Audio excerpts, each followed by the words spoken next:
영상을 통해서 대기업이 아니기 때문에 가능하다라는 부분들은 인식을 하셨을 것 같아요. 하지만 자녀법인에게 일감 몰아주기나 떼어주기를 바로 진행하기는 어려운 상황일 수 있을 것 같습니다.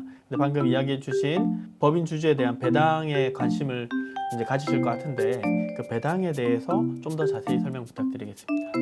네, 배당에 대해서 이제 설명을 드려야 되기 때문에 먼저 배당에 대해서 한번 정확히 짚고 넘어가는 것이 좀 필요할 것 같습니다. 이제 우리가 배당 많이 했는데 우리가 배당 저는 항상 이렇게 한자를 한번 살펴보죠. 배당의 한자를 보면 나눌 배 마땅할 땅 이 말을 써서 배당이란 말을 씁니다. 마땅히 나누어야 될 거라는 뜻이죠. 예. 정확히 뜻을 살펴보면 이제 회사에 이익이 발생했을 경우 그 이익의 일부를 주주에게 나눠주는 행위를 이제 배당이라고 합니다. 그러면 우리가 배당 이렇게 얘기를 했는데 배당에도 여러 가지 종류가 있죠. 이렇게 구분을 해서 좀 살펴볼 필요가 있을 것 같습니다. 먼저 이제 시기별로 구분할 수 있는데요. 이제 정기주주총회를 통해서 하는 배당을 이제 정기배당이라고 하죠. 그리고 정기주주총회가 아닌 임시주주총회를 통해서 이제 배당하는 것을 우리가 이제 중간배당이라고 하는데 정기배당 외에 회기 내에 한 번 더 할 수 있는 것이 이제 중간배당이 되겠고요. 이것은 상법 462조의 3에 의거해서 정관에 중간배당에 대한 규정이 없이 진행하면 위법입니다. 반드시 중간배당에 대한 규정이 있으셔야 될 것 같고요. 또 뭘로 배당을 하느냐에 따라서 이제 현금 배당인지 주식 배당인지 현물 배당인지 이렇게 좀 나누기도 합니다. 그래서 우리가 쉽게 말해서 금전으로 받는 것은 현금이 되겠고요. 주식으로도 배당을 받을 수가 있고요.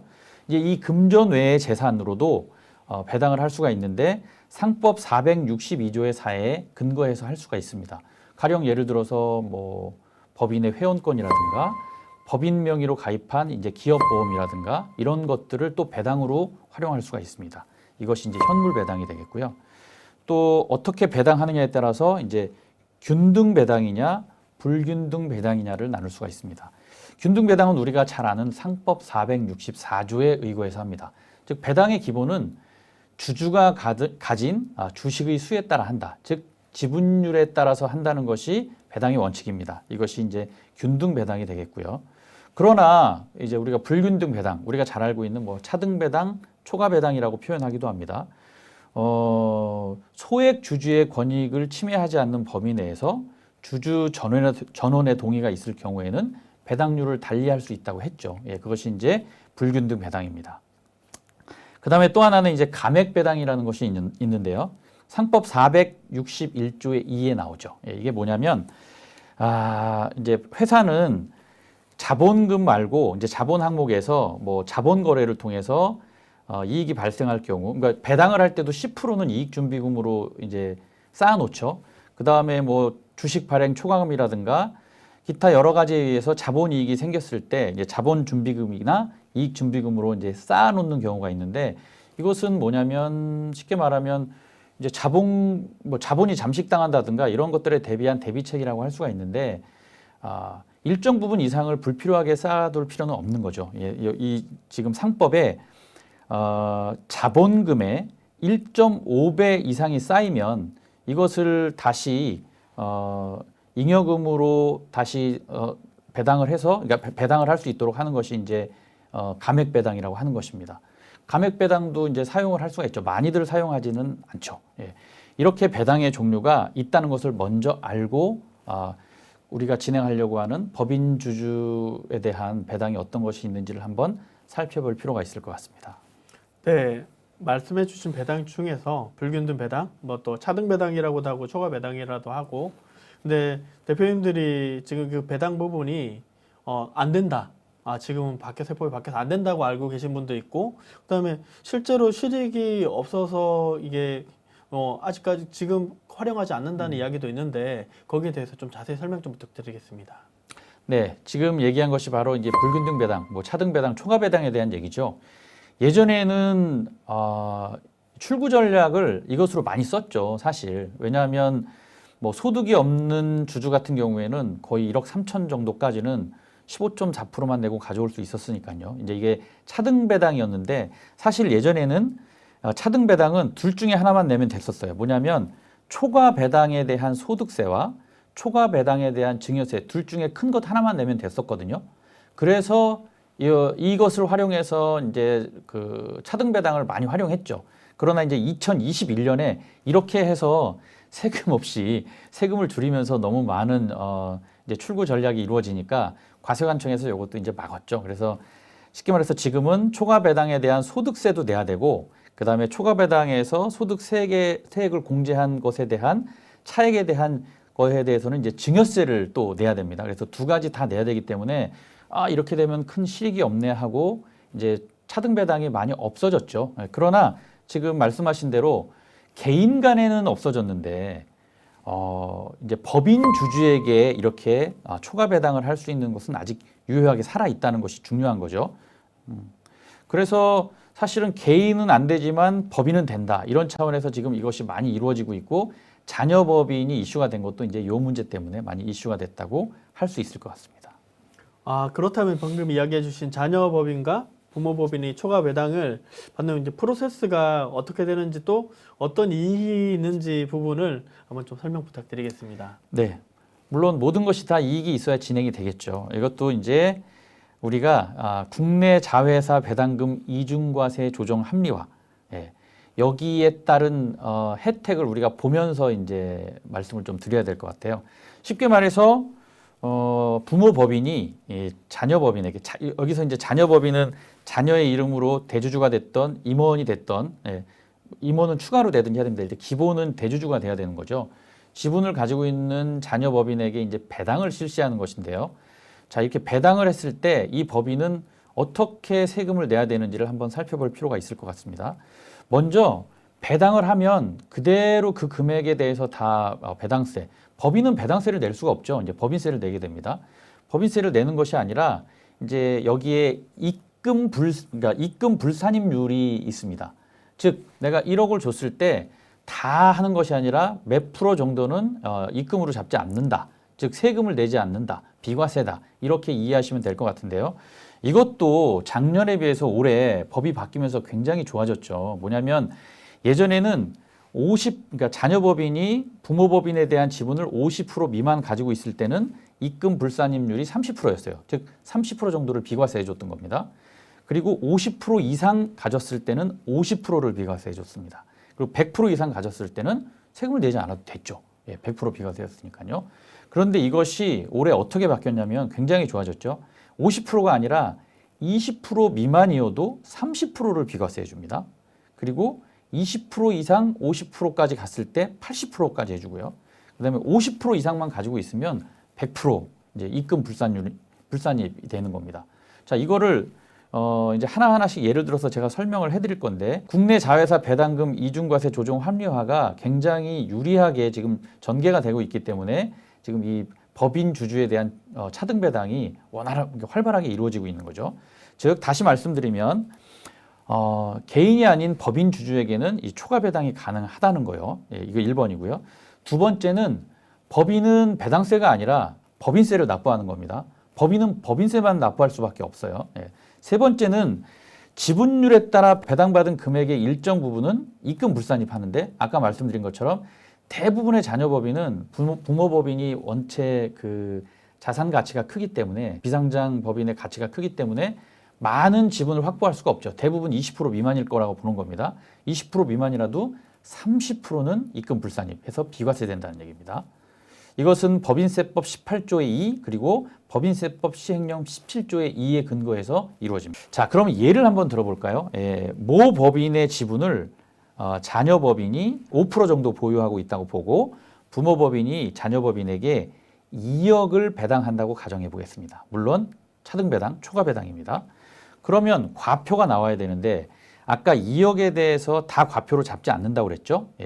20% 미만은 30%는 입금 불산입 해야 되니까 빼주고 70%만 과표가 잡히는 겁니다. 그러면 2억에 대해서 27이 14, 1억 4천이 이제 과표가 되겠고요. 자녀법인은 이 1억 4천에 대해서 이제 법인세를 납부하게 되죠. 그동안 사업이 이루어지지 않고 배당만 받았다고 했을 때는 법인세는 어떻게 되나요? 2억 미만에 대해서는 올해 또 과표가 1%씩 낮아졌기 때문에 9%. 여기서 지방세 합치면 9.9%가 되겠죠. 2억 미만이니까 1억 4천에 대해서 9.9% 세금을 내게 되면 1,386만 원입니다. 이렇게 되면 2억에 대해서 과표 세율은 6.93%, 약 7% 정도의 세금만 내고 자녀법인이 부모법인으로부터 배당을 받아올 수가 있게 된다는 것이죠. 이렇게 이해하시면 될 것 같습니다. 다 이렇게 설명해 주시니까 명확하게 알 수 있을 것 같습니다. 그리고 자녀법인 같은 경우에는 지금 입금 불산입률 자체가 많이 차이 나서 되도록이면 20% 정도는 확보를 해야 80% 불산입률이 가능하다는 부분도 잘 설명을 들어서 알 것 같습니다. 하지만 이런 초과 배당이 이렇게 메리트 있는 만큼 주의해야 될 부분들이 분명하게 있을 것 같은데요. 그 부분을 좀 설명 부탁드리겠습니다. 맞습니다. 다 알고 계신 것처럼 이렇게 혜택만 있고 방어책이 없다면 안 되겠죠. 예. 특정 법인의 거래에 대한 증여 의제라는 문제가 있습니다. 이것을 한번 잘 살펴보실 필요가 있는데요. 먼저 상속세 및 증여세법 제45조의 5 특정 법인과의 거래를 통한 이익의 증여 의제를 살펴볼 필요가 있는데 여기 이렇게 나와 있죠. 다 읽으면 너무 머리가 아프니까요. 특정 법인의 이익에 그 주주, 그러니까 특정 자녀가 받은 이익이요. 즉 배당받은 금액입니다. 거기에 주주의 주식 보유 비율을 곱하여 계산한 금액은 그 특정 법인의 지배 주주 등이 증여받은 것으로 본다. 이렇게 표현되어 있는데 뭐냐면 자녀 법인이 이익을 받았는데 그 2억 받은 거는 그 주주가 증여받은 것으로 본다는 얘기예요. 즉 자녀 법인, 그러니까 주주가 몇 명인지는 모르는데 그 자녀들이 증여받은 것으로 본다는 얘기입니다. 또 하나요. 상속세 및 증여세법 시행령 제34조의 5. 그러면 얼마를 증여받은 것으로 보냐를 살펴볼 필요가 있잖아요. 여기에 정확히 이렇게 나오죠. 주주 등이 증여받은 것으로 보는 경우는 같은 항에 따른 증여의제 이익이 1억 원 이상인 경우로 한정한다 이렇게 돼 있어요. 즉 무슨 얘기냐면은 아까 그러니까 2억을 그 부모법인이 자녀법인한테 이제 배당을 했죠. 그 배당한 것은 주주들이 증여받은 것으로 본다고 했습니다. 그런데 여기서 주주가 1명일 경우도 있고 자녀가 2명일 경우도 있고 뭐 3명, 4명일 경우도 있죠. 자녀만 그런 것이 아니라 여기 부모도 들어가 있을 수 있습니다. 가령 예를 들어서 이 법인은 자녀가 2명이고 각각 50%씩 지분을 갖고 있다고 해보겠습니다. 그러면 여기 어떻게 아까 설명을 했냐면 지분율을 곱해야 된다고 그랬잖아요. 그러면 여기서 받은 것은 2억이죠. 2억인데 그냥 쉽게 말해서 5대5 하면 1억씩 되는 겁니다. 근데 여기 세금 낸 게 있기 때문에 그건 또 빼줘야 될 거거든요. 예, 근데 그런 거는 지금 계산할 게 아니니까 쉽게 말해서 이렇게 돼서 각 주주들이 1억 원 이상이 되지 않는다면 증여로 보지 않는 거예요. 그래서 여기서 어떤 거를 살펴봐야 되냐면 첫째, 법인이 받은 배당은 주주가 증여받은 것으로 본다는 것을 우리가 인지할 필요가 있고요. 두 번째, 이것은 이제 특정 법인과의 거래를 통한 이익의 증여 의제에 해당되는데 어떻게 되냐면 각 주주의 지분율을 곱해야 돼요. 그러니까 주주가 3명이면 1억을 초과 배당 받았는데 주주가 3명이면 3,300만 원씩 나눈 걸로 봐야 되는 거고요. 2억을 배당했는데 주주가 4명이면 5천씩 증여받은 걸로 봐야 되는 것입니다. 이렇게 주주가 몇 명이냐, 지분율이 몇 프로냐에 따라서 각 주주가 받은 증여의제 이익을 우리가 계산할 수 있는데 이게 1억이 넘지 않으면 된다는 얘기예요. 1억이 넘으면 증여세를 과세한다고 하기 때문에 이것을 잘 살펴볼 필요가 있는 겁니다. 여기서 중요한 것 또 하나, 초과분에 대해서만 되는 것이 아니라 초과될 경우에는 다 증여의제로 보기 때문에 1억이 넘으면 안 된다는 것은 우리가 반드시 알고 있어야 될 사항 중에 하나입니다. 네, 증여를 받는 것으로 볼 수는 있지만 1억이 넘지 않는 경우에는 해당되지 않는다라는 부분 정확하게 잘 이해하셨을 것 같고요.